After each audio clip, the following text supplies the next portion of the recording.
Boa noite, gente. Eu estou aqui conversando com meu companheiro de partido, Igor Sardinha. Todo mundo conhece por Igor. Foi 2 vezes vereador, depois foi ser secretário em outra cidade, em Maricá, e está voltando agora para ser candidato a prefeito pela 2ª vez. E é uma das grandes esperanças dessa nova geração de políticos de esquerda, progressistas. Igor, boa noite. Boa noite, ministro. Eu queria agradecer muito aí a oportunidade da gente estar batendo esse papo nesse período de pré-campanha e também num momento tão tenso e tão difícil para todos nós no Brasil, em meio à crise política, econômica, pandemia, e a gente está discutindo aqui soluções para a cidade, com toda a tua história, a tua bagagem. Para a gente é uma honra estar podendo fazer esse debate aqui, motivo de agradecimento. Obrigado. Mas me conta um pouco de você, Igor. Você, quando você foi vereador, você foi 2 vezes vereador, antes de concorrer a prefeito. Como é que foi a tua experiência na Câmara dos Vereadores? Ministro, na realidade, eu tive 2 passagens e foi motivo de muito orgulho para a gente, porque em ambas as passagens a gente conseguiu, uma em 2011 e outra em 2016, inclusive a União dos Vereadores do Brasil, diante do mandato e das iniciativas que a gente teve, chegou ao ponto de nos classificar como vereador de destaque do país nessas 2 oportunidades. Porque a gente, para além das questões locais, a gente sempre teve um mandato que se preocupou muito com as questões macro da cidade. Então, a gente teve uma participação na primeira legislatura, no momento onde estava todo aquele início da rediscussão da lei dos royalties. Nós conseguimos capitanear, através do nosso mandato, uma mobilização envolvendo quase que todas as câmaras do Estado, fazendo com que o Parlamento Municipal fosse protagonista naquela discussão sobre o royalties, que é uma indenização pelo impacto causado, e a gente problematizou essa questão. O nome do movimento era até royalties, não é privilégio, é compensação. Então, a gente se fez protagonista, participamos dos debates na Assembleia Legislativa, no Congresso Nacional. Então, participamos também de movimentos pela duplicação da BR-101 Norte aqui, que sempre foi classificada como uma rodovia assassina. E durante muito tempo, mesmo já concessionada, a concessionária não fazia as obras devidas, a gente se organizou também para cobrança. Então, a gente saiu da caixinha, saiu daquele trivial ali que permeia a Câmara Municipal, e a gente se viu envolvido em questões macro. Na época também, numa articulação que a gente fez envolvendo, na época, a senadora Lindbergh, a presidenta Dilma, conseguimos recursos importantes que conseguiram fazer com que o aeroporto da cidade fosse totalmente remodelado, tivesse uma nova torre de controle, novo terminal de passageiros, novo estacionamento, devido a uma articulação do nosso mandato. Então, sempre foram ações para além do município. Exatamente, o que deu muito destaque para a gente. E no 2º mandato, eu liderei a oposição, o atual prefeito, durante muito tempo, inclusive, sendo sozinho oposição na Câmara, depois outros vereadores aderindo e a gente liderando um bloco, o que me fez depois, naturalmente, surgir uma candidatura que servisse como contraponto ao que estava colocado. E após a eleição, com a reeleição do prefeito, a gente iniciou o momento no Executivo através da Secretaria de Desenvolvimento em Maricá, que foi outra também experiência fantástica, onde, inclusive, a gente pôde mostrar para Macaé como que a gente, querendo fazer, a gente consegue tirar coisas importantes do papel. Qual a distância entre Macaé e Maricá? A distância a gente consegue, em 2 horas e 20, mais ou menos, você já está você chega em Maricá. Entendi. É perto, não é longe, não. Entendi. Agora, uma experiência para você foi extraordinária, né? Porque você pôde participar do Executivo Municipal. Isso vai te dar muita bagagem para exercer o cargo de prefeito agora. Não, exatamente, porque é o seguinte, eu sempre falo aqui, eu sou nascido e criado em Macaé. Antes de entrar na política, participei ativamente primeiro o movimento estudantil, depois presidimos ONG, então tivemos uma atuação também em terceiro setor, aí depois chegamos no parlamento, aproveitamos também esse momento para a gente academicamente se preparar. Então, eu sou advogado e fiz questão também de fazer pós-graduação em política pública, em gestão de políticas públicas pela Unicamp. E aí vem aí vem essa oportunidade depois da gente chegar e estar numa prefeitura que, enquanto Macaé já há algumas décadas figura nessa situação de recebedoras de royalties, Maricá também, a partir do pré-sal, iniciando essa condição, e o prefeito Fabiano, após 2016, me convida e fala: Igor, quero você, com sua experiência, com sua vivência, com sua bagagem, seu conhecimento, que ajude a gente aqui a não cometer os mesmos erros, a que a gente aqui construa uma outra relação com esse recurso que chega do petróleo. E aí trabalhamos e tem muito orgulho dos resultados que a gente conquista. Eu acho que Maricá é uma referência no que tange a política pública. Nacional, né, Igor? Nacional, e agora... É uma vitrine de gestão petista, inclusive. E agora internacional, inclusive, ministro, porque não são poucas as universidades, organizações que estão enviando pesquisadores a Maricá para conhecer de perto o que a gente vem fazendo lá. E assim, nesse momento, então, de pandemia, eu acredito que Maricá colocou essas políticas num pedestal ainda maior, porque no momento de plena dificuldade, Maricá, ela, ao mesmo tempo que se preocupou com as questões sanitárias, que não brincou com essa pandemia, que tomou todas as medidas, mas nunca também esqueceu que o isolamento não é uma obrigação, o isolamento é um direito e o Estado deve exercer condições para que o cidadão exerça tal direito. Então, assim, o conjunto de ações de proteção econômica e social que foram feitas em Maricá e que hoje os números mostram do quanto que foi bem sucedido, e inclusive nós capitaneamos isso lá através da Secretaria de Desenvolvimento Econômico, foi muito importante. Das cidades no Rio de Janeiro, com mais de 150 mil habitantes, Maricá foi a única que, mesmo durante a pandemia, teve saldo positivo de emprego, ou seja, mais carteiras assinadas do que pessoas demitidas. Macaé, que ficou vivendo só a questão... Ao contrário, né? Macaé é a última, ministro. Macaé perdeu mais de 10 mil postos de trabalho. E aí é porque, exatamente, uma constrói uma política que protege, uma política que aquece a economia, e a outra nada faz. O número de habitantes de Maricá regula com Macaé? Maricá é um pouco menor. Maricá tem hoje cerca de 165 mil habitantes, enquanto Macaé tem o quê? 240, 250? Por aí. 240. Mas em termos de escala, médias. É a mesma escala.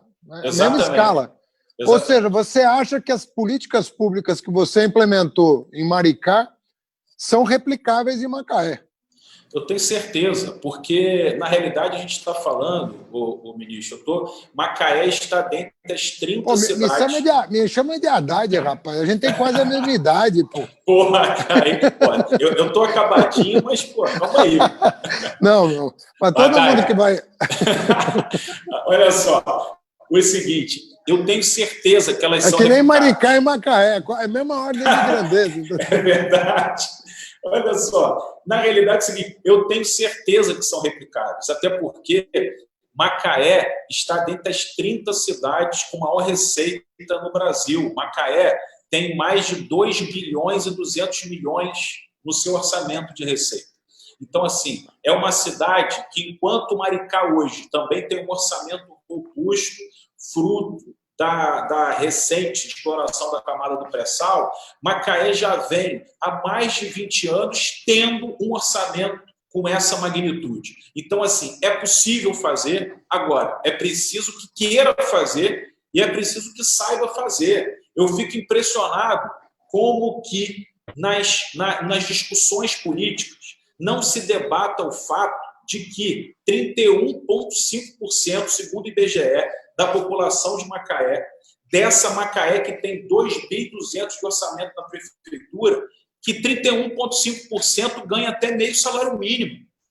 31,5%. É de uma desigualdade violenta, Mas... que revolta. E é por isso que a gente aqui, a gente não cansa de dizer que um programa, o início da construção de uma renda básica, transferência de renda através de uma moeda social, assim como a gente fez em Maricá, a gente vai fazer aqui. Que a gente vai conseguir fazer com que, a partir desse combate à miséria, dando recursos a quem mais precisa, nós vamos reativar a economia, produzindo um jogo de ganha-ganha, que vai fazer com que, desde esse beneficiário até o restaurante lá da praia, quando você coloca aí 9, 10 milhões de reais em moeda social todo mês na cidade, isso tem uma capacidade de você gerar emprego, oportunidade, tirar a cidade desse atoleiro econômico de uma maneira muito importante. A gente já fez isso em Maricá e sabe como fazer em Macaé. Isso a gente não abre mão. Agora, Igor, me falaram aí que você está compondo uma frente ampla aí de progressista para enfrentar esse desafio. E essa turma aí, de quais partidos, com que partidos você está discutindo, dialogando para a formação dessa chapa de vereadores, né? A gente vem aqui conversando de maneira muito próxima com o PSOL. A gente vem através do presidente Danilo Fonte, que já foi vereador, vice-prefeito e agora retorna aí com uma candidatura legislativa. A gente vem dialogando de maneira muito próxima com o PDT através do ex-prefeito do Riverton.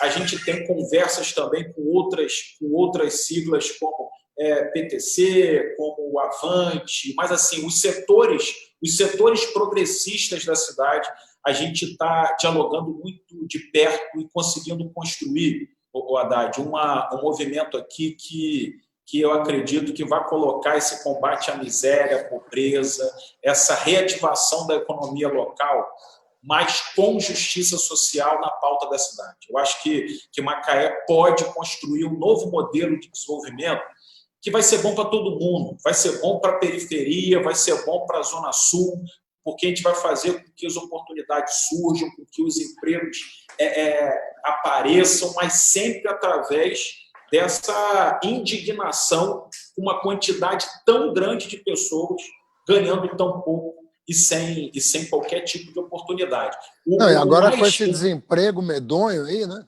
Esse desemprego é grave, pô. 10 mil postos de trabalho para uma cidade com 240, 250 mil habitantes é muita gente. Não, com certeza. E assim... Você está falando de uma cidade que tem, vamos dizer assim, deve ter coisa de 50, 60 mil famílias. Você afetou 10 mil das 50 mil. Não, exatamente. Ou seja, é um absurdo isso aí. E na realidade, quando o auxílio emergencial findar, o cenário vai ficar aí, que o cenário real vai se mostrar e a gente vai ter a noção do gigantismo do problema. Então, é por isso que esse processo de recuperação, que ele começa por essa moeda social, por esse programa de renda básica, ele passa também por a gente fazer com que a prefeitura municipal ela tem que passar também a comprar mais e a contratar mais na cidade. Ela tem que fazer com que cada vez mais, através desses seus processos de compra, que isso também contribua para o dinheiro ficar aqui.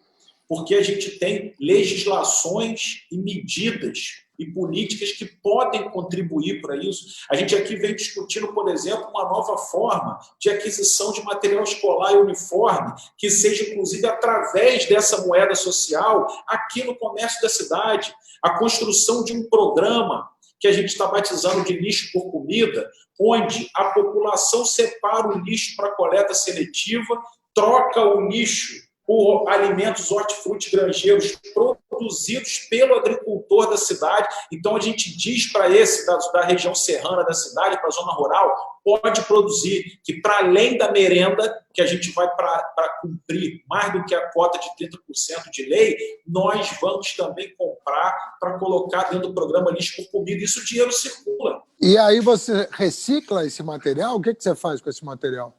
Exatamente. Aí a gente pega o lixo arrecadado... É só o lixo seco ou orgânico também?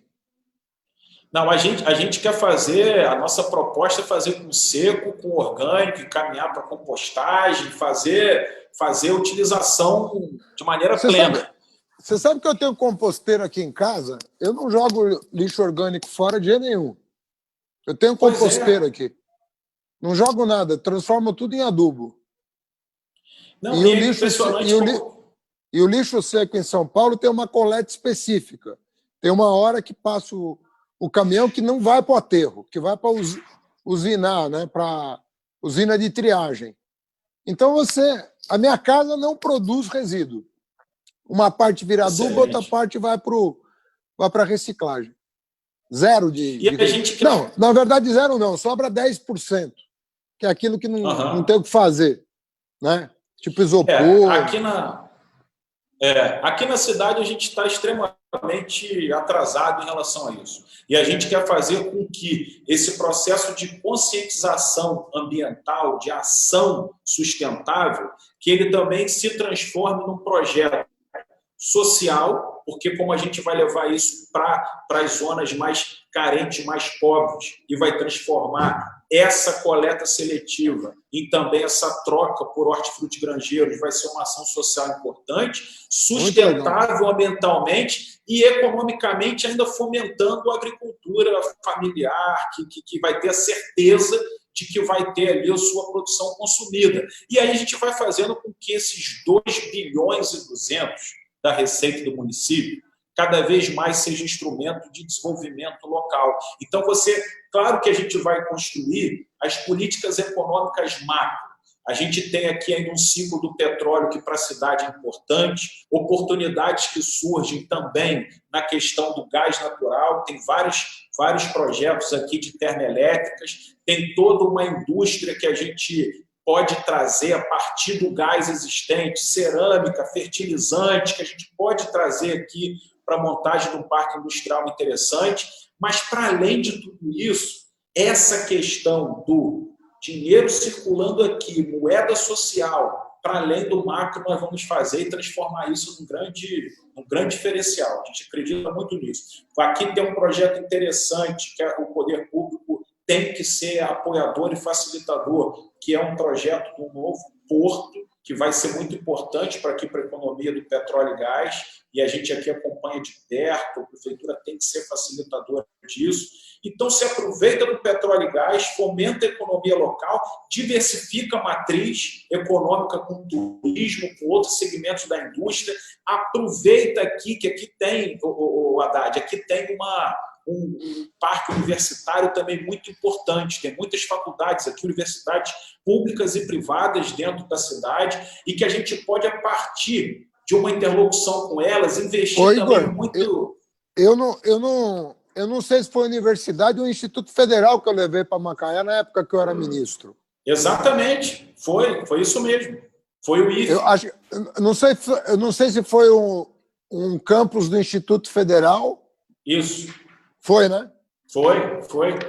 Inclusive foi exatamente durante o governo do ex-prefeito Riverton, que hoje está no PDT e que está nos apoiando. Inclusive, fez uma declaração de apoio importante ontem. Exatamente isso. E eu acredito que assim, o poder público ele pode fortalecer, ele pode trabalhar mais em conjunto com as universidades, de forma que a gente, a partir do conhecimento, a gente consiga transformar também a questão do conhecimento, da pesquisa, da inovação, num vetor econômico importante para levantar e reconstruir o município. Eu acho que é um desperdício que hoje é feito e a gente também vai priorizar muito isso aí. E me diz uma coisa, você tem filhos? Tenho dois. Tenho o Felipe, de 5 anos, e tenho o Miguel, de 1 ano e meio. Ixi, Maria! Pequenininhos ainda? Pequenininho. Tem um que não me deixa dormir, rapaz. Difícil, Miguel. Miguel é danado. Agora, me diz uma coisa, como é que você vai tratar esse negócio da volta às aulas, hein? Porque eu, como ex-ministro, estou muito preocupado com essa com essa história, porque o Bolsonaro, rapaz, ele tem um jeito de lidar com as coisas que eu considero desprezível. Não tem outra palavra. É um descaso com as pessoas, é um descaso com quem morreu, é um descaso com quem perdeu o emprego, não está nem aí, né? E isso é muito ruim para a imagem do Brasil, inclusive. Não é só ruim para a população afetada, é ruim para todos nós. Mesmo para quem não foi prejudicado por ele, você mora aqui, você quer que o teu país seja visto como um país decente, como um país que tem uma mentalidade avançada, que tem um cuidado com as pessoas, né? A nossa imagem fora, Igor, está destruída. Eu sei que eu dou aula, eu tenho muitos amigos que lecionam fora, em universidades da Europa, dos Estados Unidos, até da Ásia. Eu tenho um amigo que está dando aula em países asiáticos, né? Na China. E, assim, você não pode calcular o nível de destruição da imagem do Brasil. Por conta de desmatamento, por conta da Covid, por conta da violência, sabe, da questão do armamento, essa coisa de tudo só militar que manda, essa coisa de armar milícia, fora a imagem da família dele, que é péssimo, né? A fama de filho ladrão, essas coisas. E eu estou muito preocupado com a questão da educação, porque ele está cortando dinheiro das universidades, ele está cortando dinheiro da pesquisa. Como é que você pretende lidar com essa questão? Vamos supor, eu acho que você não vai ter tempo nem de esperar a tua posse. Eu acho que você ganhou a eleição, no dia seguinte você vai começar a trabalhar, porque você não vai ter tempo, entendeu? Fora que a eleição foi adiada um mês, então ficou mais apertado o calendário ainda. Como é que você vai tratar esses dois temas, saúde e educação? Olha só, o ministro, na realidade, assim, já estou falando ministro de novo, vou voltar. O Haddad, assim, eu na área da saúde, a gente sempre aqui fala o seguinte, a gente tem na cidade aqui de Macaé, no plano nacional, eu fico muito espantado com o fato de não ter nenhum tipo de coordenação das políticas que não tem gabinete não tem ministro, Igor. Exatamente. Não tem ministro. Exatamente. Aí fica todo mundo, no momento dos mais graves da humanidade, todo mundo sem nenhum tipo de amparo, de coordenação, que era o que deveria estar existindo a partir da união do governo federal. Aqui em Macaé, eu na área da saúde, eu problematizo muito uma questão que é como que a rede básica, a atenção primária, como que ela está totalmente desmantelada, como que ela aqui precisa ser... a gente precisa dar uma reformulada, virar de cabeça para baixo e transformar em referência, porque aqui, devido à estratégia de saúde da família, os postinhos de saúde do bairro, o fato deles estarem totalmente abandonados faz com que do problema mais simples até do problema mais grave, que há uma corrida para o hospital público municipal da cidade, fazendo com que o atendimento lá também fique complicado, porque assim, há um acúmulo que não seria necessário. Então, a gente precisa adotar o Estratégia de Saúde da Família, atenção básica, em condições de ser um grande solucionador de problemas, porque eles, em funcionamento, eles têm a capacidade de resolver 80% dos problemas e até evitar que as pessoas fiquem doentes, e hoje eles não têm essa condição. Sabe uma coisa que me ajudou aqui em São Paulo, Igor? Nós montamos um hospital dia. O hospital chama Hora Certa. É um hospital que o cara não é internado. Ele não é internado, mas ele é um hospital. Ele tem centro cirúrgico, ele tem tudo que um hospital tem, mas é só para cirurgia eletiva de baixa complexidade, cirurgias chamadas ambulatoriais. Você faz no ambulatório e vai para casa. Por quê? Porque você alivia o hospital geral. E aí, se você cuidar da atenção básica, do jeito que você está descrevendo, e tiver um elo entre a atenção básica e o hospital, esse elo é o hospital dia, você resolve o problema. E que aqui na cidade pode ser as UPAs, porque a gente tem aqui Pode ser A gente tem as duas UPAs, tem uma UPA aqui na Barra, tem uma UPA no Lagomar, que também precisam cumprir com um papel que hoje não conseguem. Elas têm centro cirúrgico? Não, hoje não tem. Então, mas se você botar um centro cirúrgico numa UPA, você pode transformar ela num complexo que vai aliviar o hospital geral. Aí quando tiver uma cirurgia de baixa complexidade, você não manda para o hospital para não ocupar leito. Você manda para... Entendeu? Se o cara se recupera em casa, que inclusive afasta o risco de infecção. O cara internado que não precisa vai fazer o quê no hospital? Não, com certeza. Entendeu? E na área da educação, assim, eu acredito que há que se ter o maior cuidado. Ninguém pode antecipar tudo isso, ninguém pode, de maneira assodada, querer impor uma normalidade que não existe. Então, acredito que, primeiro, quem tem que dar o tom de maneira responsável sobre essa volta às aulas é nada mais, nada menos do que a saúde. Não dá para a gente brincar com isso. É isso mesmo. Agora, eu acredito que a pandemia... Seja, o Miguel só vai para a creche autorizado pelo médico. Exatamente.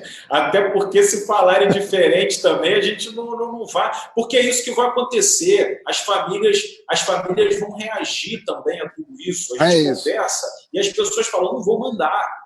Então, mas eu acredito também que a pandemia expôs algumas questões que já eram muito latentes, mas que ficaram cada vez mais claras. E agora essa tentativa de fazer as aulas remotas pela internet também expôs também o como que você não dá acesso à internet de qualidade aos mais pobres, você também, como que é um fator excludente, como que aprofunda a exclusão nos dias atuais.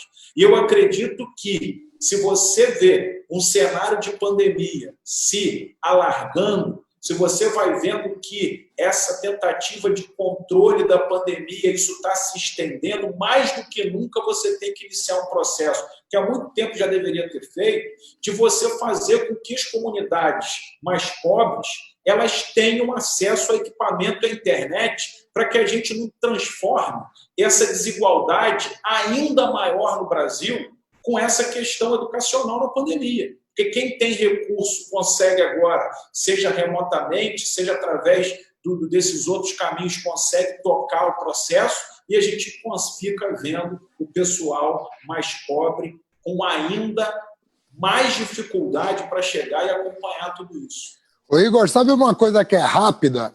Porque isso aí leva tempo para você levar a cabo para todo mundo e tal.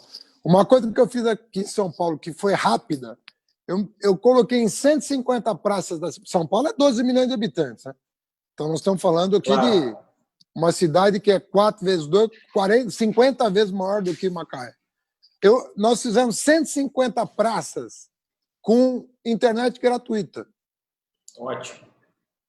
Entendeu? Ótimo. O cara vai lá, ele bota no Wi-Fi e ele liga, conecta de graça na praça. Duas vantagens. A conexão gratuita e a praça fica cheia de gente. Porque você revitaliza a praça. Claro. Então, a gente fez isso em 150. Prometeram fazer, mas não fizeram nada. Mas o fato é que quando a gente é governo, quando o PT é governo, o povo sente a diferença. Depois sente saudade quando troca, mas sente a diferença.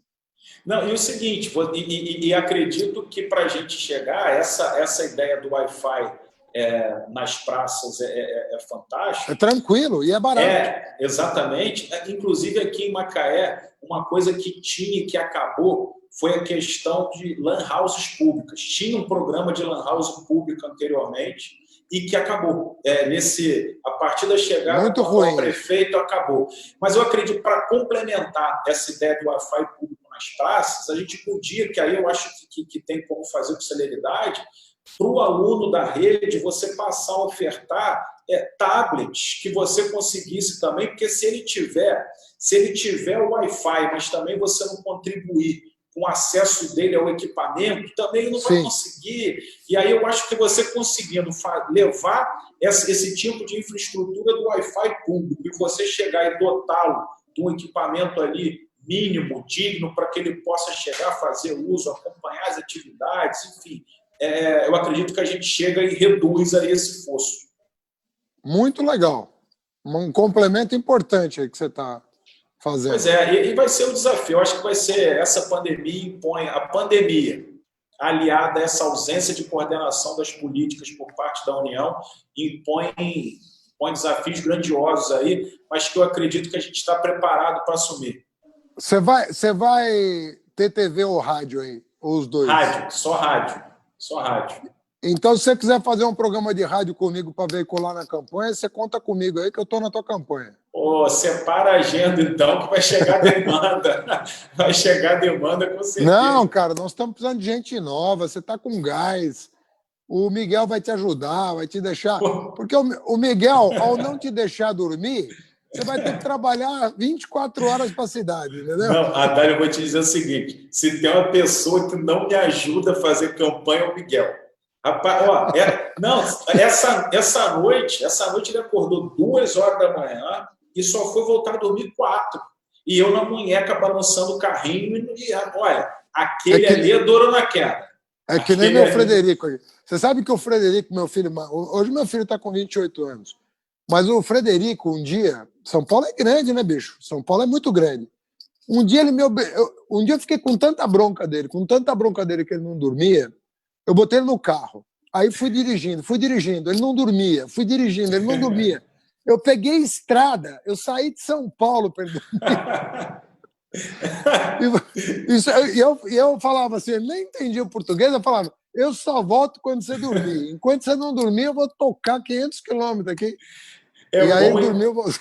É bom escutar essas histórias, que aí quando o Miguel fizer isso essa noite, eu vou falar, Miguel, pelo menos você não é Frederico, vamos embora, meu filho. Porque, pelo amor de Deus, escutar essas histórias se acalenta nosso sofrimento aqui. Miguel, mas ao mesmo tempo você vai ter muita saudade de todas as fases, né? Com certeza. Porque eles crescem muito rápido, bicho. Com certeza. Quando a gente vê... É verdade. Já foi. Igor, foi um puta prazer te conhecer. Obrigado. Uma maravilha saber que tem gente tão preparada aí para governar nossas cidades. E eu espero poder contribuir com a tua campanha. Eu espero que todo mundo que esteja nos ouvindo aqui, de Macaé, de fora de Macaé, se anime a fazer política a partir do teu exemplo. Um abraço para tua família, apertado, no Miguel, que já ficou meu amigo. E vamos nos falando aí até a vitória.